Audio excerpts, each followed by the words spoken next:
Welcome back to the Uncanny Valley podcast. I'm Dakota and I'm here with my wife Brittany. In this episode, we hope to discuss the important players when it comes to the emerging AI technology arms race, especially with the biggest player in the game, OpenAI, and its founders, Sam Altman and Peter Thiel. Within the scope of AI, OpenAI is one of the biggest players. You might know them as ChatGBT, but they do more than just a text-based AI chatbot type of conversation. Why should people care about OpenAI? I think people should care about OpenAI because, like we said in the intro, it's one of the biggest players right now in terms of advancing the field. So they conduct a lot of research that's actually pushing other AIs forward, right? Yeah, they are one of the ones that started the whole ChatGPT-esque large-scale neural network AIs. And that just boils down to a very, very smart artificial intelligence that can form very human-like speech and form now images. And they were one of the biggest players early on and published a lot of their research, which helped kickstart other competitors like Llama from Facebook and Bard from Google. Yeah, and this is a quote from their website. "We believe our research will eventually lead to artificial intelligence, a system that can solve human-level problems. Building safe and beneficial AGI is our mission." Now, if you're unfamiliar with ChatGPT or anything that we're talking about in the scope of AI, because it is all so new, basically what ChatGPT is a platform where you can ask questions to the AI, almost like Google, and it will give you answers. You can also have it help you write emails. Ask it things like, how should I respond to this person who asked me this? It can also summarize books for you or articles. But it's different from a search engine in that it doesn't just give you links to articles and stuff. It's actually formulating its responses based off of some intelligence. Yeah. And the way that it works is basically it predicts the word and bases that on our grammar rules and predicts what the next word should be in that sentence, which forms how human-esque the response is. Yeah, as of recording this, ChatGPT just last week barely opened up the internet to be used within it. So now when you ask it questions, it will give you links sometimes. Yeah, and previously its knowledge was cut off, I think, in like 2020. Yeah, so sometimes you might ask it something and it would tell you, I don't have access to that information. Or it doesn't know what you're talking about because it hasn't heard that, but it's intelligent enough to know that it doesn't know. And it would tell you that its knowledge was cut off in 2020. ChatGPT has gotten into some trouble for spreading false information. And now when you ask it certain things, it'll tell you, I'm a language learning bot. Some of the information I give you might not be 100% accurate. So don't go on there expecting it to give you super accurate information. You should always do your own research if you're going to use it for something that actually matters. Yeah, ChatGPT is an LLM AI, which means large language model, meaning it's been trained and been told to look at basically all of humanity's written language and learn how the words go into place and what the grammar of that is. And that goes across all languages. Because it's learned this, and because of the way that the model works, it kind of mimics the neural networks in our brains. It is susceptible to hallucinations. And so it will hallucinate and it will unknowingly spread misinformation. To it may be real, but that's because it's hallucinating. It's as if you had taken something and you weren't in the right quite frame of mind and you were hallucinating a guy walking through the door or something that wasn't actually there. And hallucination is actually the official term, not just used for ChatGPT, but all AI when it makes a mistake. That's actually what it is called. Yeah, some AIs make mistakes just purely on a factual basis that it may have gotten the wrong information, but sometimes it may hallucinate. And then in text form, you can kind of tell whenever it starts to go off the rails. And in image form, it is very apparent whenever it starts hallucinating. Yeah, people might have 10 fingers and 3 eyeballs or have very distorted faces, unnatural elements in the background that just don't make sense there. Speaking of images, ChatGPT has one of the biggest AI image platforms called DALL-E. And right now, as of recording this again, we're in November of 2023, and the technology is so rapidly changing that by the time this is posted, they could be on DALL-E 5. So right now we're on DALL-E 3 and we're on ChatGPT number 4. And what DALL-E does basically is generate images based on prompts that you give it. So you could tell it, give me an image of a frog riding a bicycle in the rain, and it will do that for you. You can even tell it specific styles, like I want it to look like a watercolor painting, or I want it to look like a photograph. You can get really creative with it, and it is pretty fun, honestly, to sit there and have it generate images for you. And there are some more other players in the game, like Midjourney and Stable Diffusion, and they are all somewhat different than DALL-E. They all have their own kind of looks to them and personalities to how they do things. And I would say right now DALL-E 3 is the best that we have of fully understanding what you're asking it to do and looking the best, in my opinion. So before we get any more into what OpenAI is, we need to talk about its most prominent founder, that I would say. A few of them, but who we're going to mostly focus on right now is Sam Altman. So as of filming this, November 17th, Sam Altman was actually fired as the CEO of OpenAI. Now, before we get to that, let's explain a little bit of his background. So he's a 38-year-old entrepreneur who's worked on several large companies, some that you may have never heard of, but actually have been extremely successful. A lot of these companies you may not have heard of, but have been extremely influential on the behind the scenes of Silicon Valley. The first company that he was involved with, he was only 19 years old when he helped co-found it, and it is called Looped. Looped was a social media platform before Facebook where it would basically take your location and you could share it with people of your choice. So your friend group, you could have all of your locations shared. And basically the whole premise of it was I could be at a restaurant in downtown San Francisco and look on Looped and see where all my other friends were. If I had a friend close by, then I could message them in the app and invite them to come to this restaurant with me, or they could invite me to go to the movies. This app was out before Facebook, and it wasn't a really small app. I mean, it had 5 million registered users. And this was before the app stores existed.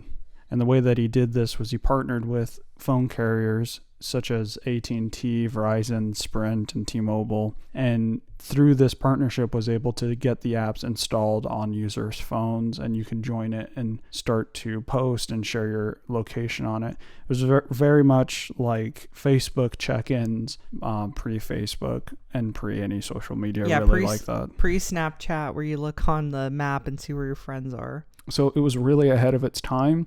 It really reminds me of DARPA's Project LifeLog. And I mean, Facebook started on the exact same day LifeLog stopped from DARPA. LifeLog was a program from DARPA, which is the Defense Advanced Research Projects Agency from the U.S. Department of Defense. And it was a program that was meant to get the U.S. citizens to willingly post all of their information about their life on it, and so that you could connect to friends and then post and message them through this platform, and then post everything about your life, meaning your likes, your dislikes, your government affiliation on whether you're Republican or Democrat.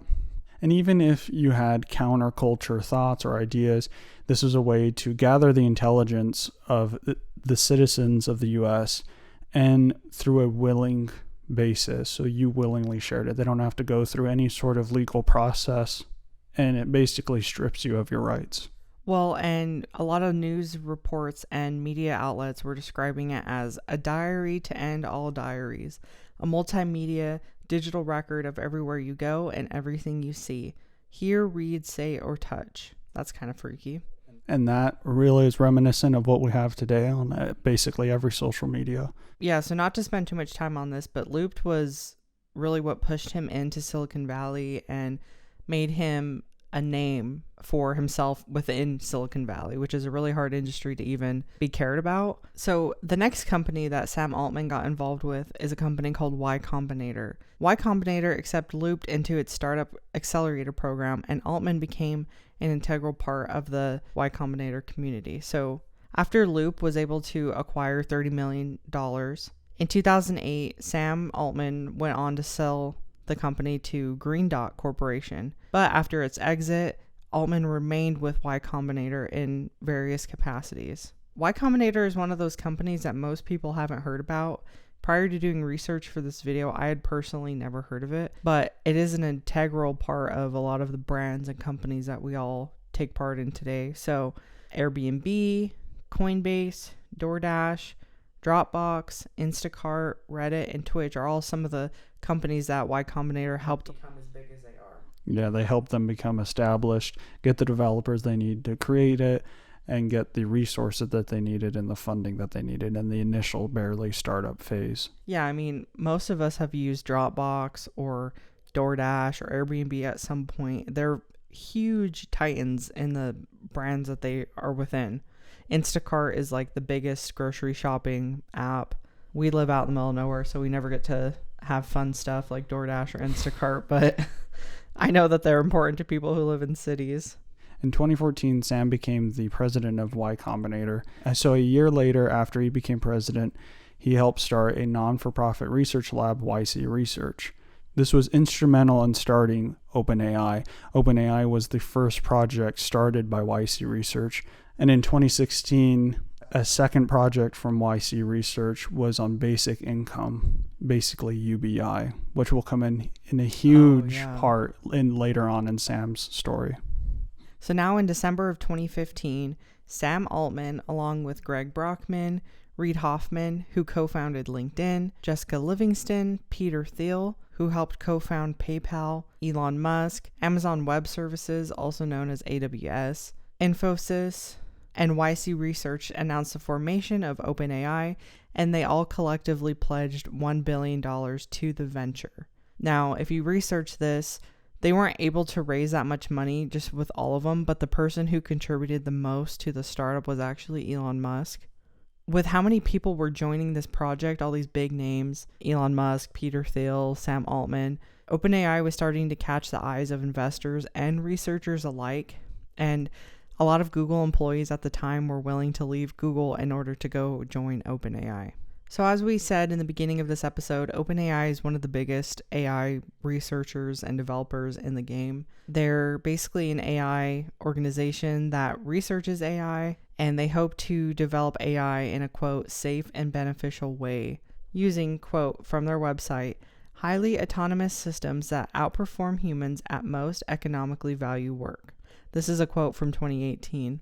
And with OpenAI and just AI and tech in general, Elon Musk is usually the person that people think of first. And he's a large player, obviously. It's not to discount his skin in the game on what ventures he's starting, such as Neuralink and some of his AI research with Tesla, which is one of the main reasons why he stepped down from the board later on in OpenAI. Yeah, so in 2015, right before OpenAI became a project and a company, Elon Musk said a very telling quote, "We could sit on the sidelines, or we can encourage regulatory oversight, or we could participate with the right structure with people who care deeply about developing AI in a way that is safe and beneficial to humanity." And it needs to be noted that a year before this statement, he said in an interview, quote, "We need to be super careful with AI, potentially more dangerous than nukes." And then there's also the really famous quote from him where he's basically talking about we're summoning the demon with AI. For somebody who is very cautious about AI, he jumped right on the bandwagon of co-founding OpenAI. And he continues to push the technological bounds that we have right now with Tesla and Neuralink. And just to give another example of how big OpenAI is in 2019, Microsoft gave them a $1 billion investment. And just again in 2023, they were given a $10 billion investment. Big companies are shelling tons of money towards OpenAI. But we need to back up a little bit. When OpenAI started in 2015, they started as a non-for-profit. But in 2019, after Sam Altman became CEO, OpenAI transitioned from a non-profit to a capped for profit. On their own website, they say there's no legal actual term for a capped for profit, but they are starting that because they said as a non-for-profit, they're not able to raise enough money in order to push the research. And their cap that they're talking about is 100 times their return. So this was a little confusing, so I broke it down into something that's a little bit easier to wrap your head around. So for example, if I invested $10 million into OpenAI today, profit cap would only take place after 10 million has reached 1 billion in returns. So even though they're, quote, capped, they can still raise a ton of money. Capping at 100 times is not a small figure. And again, at this point, whenever they transitioned from nonprofit to for-profit, Elon Musk had already left the board of OpenAI. A year prior, in February of 2018. Yeah. And he cited conflicts of interest with his research with Tesla. And even though they're on this hybrid model of being nonprofit, the OpenAI board has still preserved its nonprofit governance structure. So I'd have to do more research, but if they're a typical non-for-profit, that means that they don't have to pay taxes. Well, and now that they've transitioned into a for-profit company, that means that they're able to do what they want with their funds and bring their products to the general public. Now, it's also important to note that the corporate players, people like Walmart, AWS, and all of these other corporate entities get access to other versions of ChatGPT than the general public do. And this is not a conspiracy. This is open. They get access to earlier versions of ChatGPT 4. So say we're on 4.1, they have access to version 4.6 or 5.0. Well, and who knows what our government has access to? They're probably on ChatGPT 20. We don't know what access that they really have, and this goes for DALL-E as well. And since becoming a for-profit company, OpenAI does not release information on the trainings of its algorithms or data anymore. Now, OpenAI, the open in their name, was supposed to be open source, and meaning they publish all of the information on their training and how they built these models. Now, since they've transitioned to a for-profit, their transparency has been reduced and is foggy at best. They still do produce papers on DALL-E or ChatGPT, but it is nothing like they used to. And I think it's really important to note this since their transition to a for-profit. And maybe it has some sort of correlation to their dropping the mask and showing their true self, just like Google did whenever Google removed "Do No Evil" from their company motto. Yeah, and it's really telling that they started out as an open AI company. It's like now they should change their name to closed AI because it's not open anymore. And basically everything they started on is not how they are continuing to practice business now.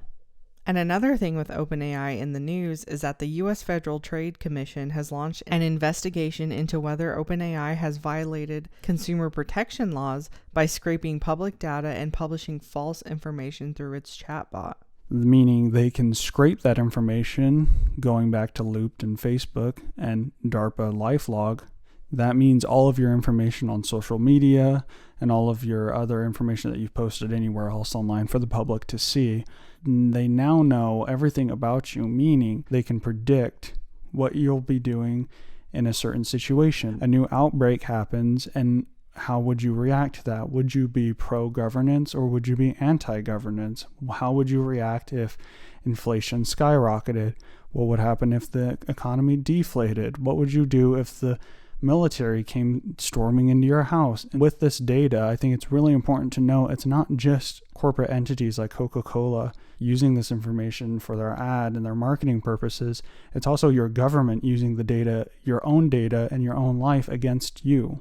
Yeah, think Minority Report, where a little marble has all of your, where they could predict you committing a crime and you could become arrested before you've even thought about committing that crime.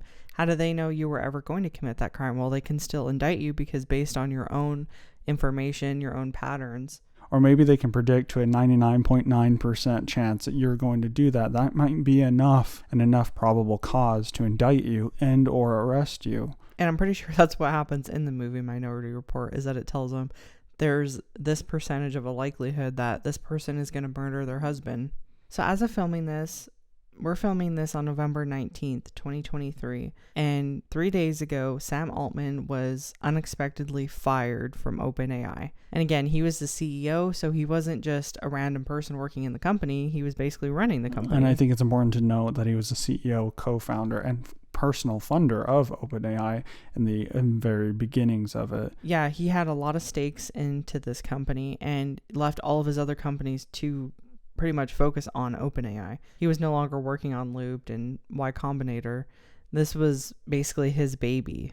And the board of OpenAI was the ones who made the decision to push him out after a review found that he was not consistently candid in his communications. Now, this was from an NPR article discussing the topic. Now, none of us really know 100% for sure why he was fired, what this conflict was that they found. And as of right now, Mira Murati, OpenAI's chief technology officer, is going to take over as interim CEO until they find a more permanent placement. After he was kicked out, Greg Brockman, who was also a co-founder and was the board's chairman, was going to just step down from the board, where he was still president of the company, but said on X, based on today's news, I quit. So basically them firing Sam Altman made him quit, which is pretty big news. So we have two of its founders now gone. And according to CNN Business Brian Fung, he said, quote, a key factor in Altman's ouster was the presence of tensions between Altman, who favored pushing AI development more aggressively, and members of the OpenAI board, who wanted to move more cautiously, according to CNN contributor Kara Swisher, who spoke to sources knowledgeable about the crisis. So if we can say for certain that's why he was kicked out, that he just wanted to push AI in a different way than the rest of the board, we don't know yet. We'll just have to see what happens in the days to come, weeks to come, with what happens with OpenAI, who steps in. If it's really big news, we'll probably make a dedicated episode on it, so make sure to subscribe and follow us to see if that ends up happening. I want to get to some of the statements that Sam Altman has made throughout the years that I think really show his character, and then kind of hints at what we're going to be talking about in our next episode. So here's a statement from him. Is AI going to be like the printing press that diffused knowledge, power, and learning widely across the landscape that empowered ordinary, everyday individuals, that led above all to greater liberty, he said? Or is it going to be like an atomic bomb? Huge technological breakthrough, but the consequences continue to haunt us to this day. And then something else that is really important to know about Sam Altman and a lot of these other founders is that a lot of them are preppers. A prepper is basically somebody who expects the world to catastrophically end, or think zombie apocalypse scenario, or something big enough is going to happen that people are going to have to resort to food that they might have prepped, and it's going to be anarchy. So Sam said this in 2016 to an interviewer at The New Yorker.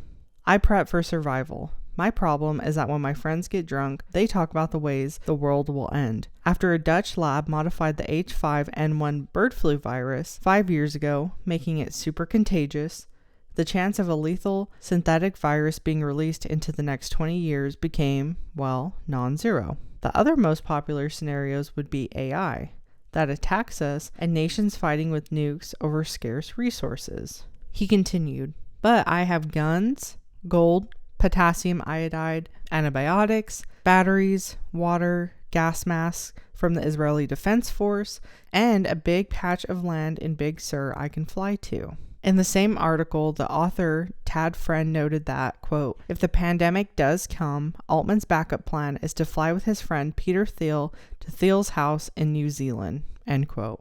So again, this quote and this whole interview was taken from 2016, 4 years before COVID.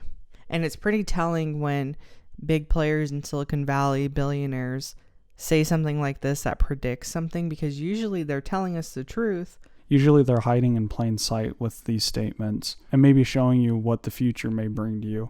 Like with this statement with the bird flu. Well, maybe it wasn't the bird flu, it was something else that came much later on. But what is going to be coming with AI in the future? If he's this scared of AI and his friend Thiel are so scared of AI and what it could bring, what is its true capabilities that has shown itself that they're this afraid? Well, and this was barely a year after OpenAI had started. Whenever this interview took place, I don't know what actual month it took place, but OpenAI started in December of 2015. So just a couple of months after it started, he's already saying AI could be something that attacks us and leads the nations to be fighting each other with nukes over scarce resources. Call me a tinfoil hatter, but what kind of things was he witnessing that would lead him to say that just within a few short months of working on AI? And with it almost being 10 years later from when this company started, what do we have now that we didn't have back then?